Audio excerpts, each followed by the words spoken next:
యెషయా గ్రంథం 41వ అధ్యాయము మొదటి వచనం. ద్వీపములారా నా ఎదుట మౌనముగా నుండుడి, జనములారా నూతన బలము పొందుడి. వారు నా సన్నిధికి వచ్చి మాటలాడవలెను. వ్యాజ్యము తీర్చుకొనుటకు మనము కూడుకొందము రండి. 2వ వచనం. తన ప్రవర్తన అంతటిలో నీతిని జరిగించు వానిని తూర్పు నుండి రేపి పిలిచినవాడెవడు? ఆయన అతనికి జనములను అప్పగించుచున్నాడు, రాజులను లోపరచుచున్నాడు. ధూళివలే వారిని అతని ఖడ్గమునకు అప్పగించుచున్నాడు. ఎగిరిపోవు పొట్టువలే అతన్ని వింటికి వారిని అప్పగించుచున్నాడు. 3వ వచనం. అతడు వారిని తరుముచున్నాడు, తాను ఇంతకు ముందు వెళ్ళని త్రోవనే సురక్షితముగా దాటిపోవుచున్నాడు. 4వ వచనం. ఎవడు దీనిని ఆలోచించి జరిగించెను? ఆది నుండి మానవ వంశములను పిలిచిన వాడనైన యెహోవానగు నేనే. నేను మొదటి వాడను, కడవరి వారితోనూ ఉండువాడను. 5వ వచనం. ద్వీపములు చూచి దిగులు పడుచున్నవి, భూదిగంతములు వణకుచున్నవి, జనులు వచ్చి చేరుచున్నారు. 6వ వచనం. వారు ఒకనికొకడు సహాయము చేసుకొందురు, ధైర్యము వహించుమని ఒకనితో ఒకడు చెప్పుకొందురు. 7వ వచనం. అతుకుటను గూర్చి అది బాగుగా ఉన్నదని చెప్పి శిల్పి కంసాలిని ప్రోత్సాహపరచును. సుత్తెతో నునుపు చేయువాడు దాగలి మీద కొట్టువానిని ప్రోత్సాహపరచును. విగ్రహము కదలకుండా పనివాడు మేకులతో దాన్ని బిగించును. 8వ వచనం. నా సేవకుడవైన ఇశ్రాయేలు, నేనేర్పరచుకొనిన యాకోబు, నా స్నేహితుడైన అబ్రాహాము సంతానమా. 9వ వచనం.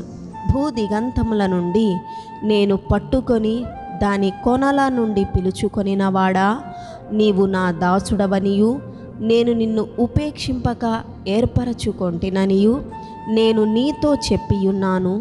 నీకు తోడయ్యున్నాను. భయపడకుము, నేను నీ దేవుడనై ఉన్నాను. దిగులు పడకుము, నేను నిన్ను బలపరతును. నీకు సహాయము చేయువాడను నేనే. నీతి అను నా దక్షిణ హస్తముతో నిన్ను ఆదుకొందును. 11వ వచనం. నీ మీద కోపపడిన వారందరూ సిగ్గుపడి విస్మయమొందెదరు. నీతో వాదించువారు మాయమై నశించిపోవుదురు.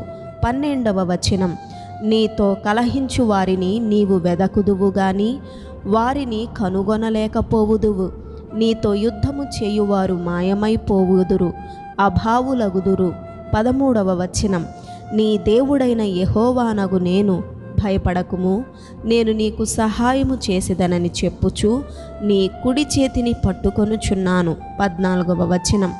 పురుగు వంటి యాకోబు, స్వల్ప జనమగు ఇశ్రాయేలు, భయపడకుడి, నేను నీకు సహాయము చేయుచున్నాను అని యెహోవా సెలవిచ్చుచున్నాడు. నీ విమోచకుడు ఇశ్రాయేలు పరిశుద్ధ దేవుడే. 15వ వచనం. కక్కులు పెట్టబడి పదును గల క్రొత్తదైన నురిపిడి మ్రానుగా నిన్ను నియమించియున్నాను. నీవు పర్వతములను నూర్చుదువు, వాటిని పొడి చేయుదువు, కొండలను పొట్టువలే చేయుదువు. 16వ వచనం. నీవు వాటిని గాలించగా గాలి వాటిని కొనిపోవును, సుడిగాలి వాటిని చెదరగొట్టును. నీవు యెహోవాను బట్టి సంతోషించుదువు, ఇశ్రాయేలు పరిశుద్ధ దేవుని బట్టి అతిశయపడుదువు. 17వ వచనం.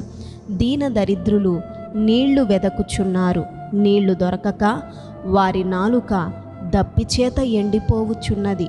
యెహోవా అను నేను వారికి ఉత్తరమిచ్చెదను. ఇశ్రాయేలు దేవుడనైన నేను వారిని విడనాడను. 18వ వచనం. జనులు చూచి యెహోవా హస్తము ఈ కార్యము చేసెననియు ఇశ్రాయేలు పరిశుద్ధ దేవుడు దీన్ని కలుగజేసెననియు తెలుసుకొని మనస్కరించి స్పష్టముగా గ్రహించున్నట్లు. 19వ వచనం. చెట్లు లేని మెట్టల మీద నేను నదులను పారజేసెదను, లోయల మధ్యను ఊటలను ఉబుకజేసెదను. అరణ్యమును నీటి మడుగుగాను, ఎండిన నేలను నీటి బుగ్గలుగాను చేసెదను. 20వ వచనం. నేను అరణ్యములో దేవదారు వృక్షమును, తుమ్మ చెట్లను, గొంజి చెట్లను, తైల వృక్షమును నాటించెదను. అడవిలో తమాల వృక్షములను, సరళ వృక్షములను, నేరేడి వృక్షములను నాటెదను. 21వ వచనం. వ్యాజ్యమాడుడని యెహోవా అనుచున్నాడు, మీ రుజువు చూపించుడని యాకోబు రాజు చెప్పుచున్నాడు. జరుగబోవు వాటిని విశదపరచి మా ఎదుట తెలియజెప్పుడి, పూర్వమైన వాటిని విశదపరచుడి. మేమాలోచించి వాటి ఫలమును తెలుసుకొనున్నట్లు వాటిని మాకు తెలియజెప్పుడి. లేని ఎడల రాగల వాటిని మాకు తెలియజెప్పుడి. 23వ వచనం. ఇక మీదట రాబోవు సంగతులను తెలియజెప్పుడి. అప్పుడు మీరు దేవతలని మేము ఒప్పుకొందుము, మేము ఒకరినొకరము సాటి చేసుకొని కనుగొనున్నట్లు మేలైనను కీడైనను చేయుడి. 24వ వచనం.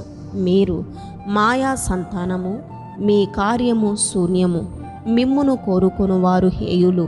25వ వచనం. ఉత్తర దిక్కు నుండి నేనొకని రేపుచున్నాను, నా నామమున ప్రార్థించువాడొకడు సూర్యోదయ దిక్కు నుండి వచ్చుచున్నాడు. ఒకడు బురద త్రొక్కునట్లు, కుమ్మరి మన్ను త్రొక్కునట్లు అతడు సైన్యాధిపతులను నలుగద్రొక్కును. 26వ వచనం.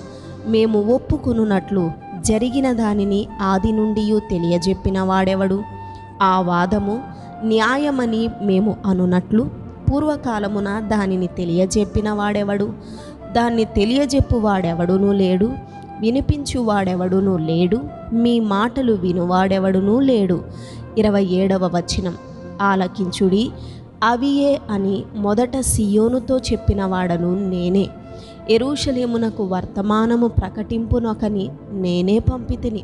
28వ వచనం.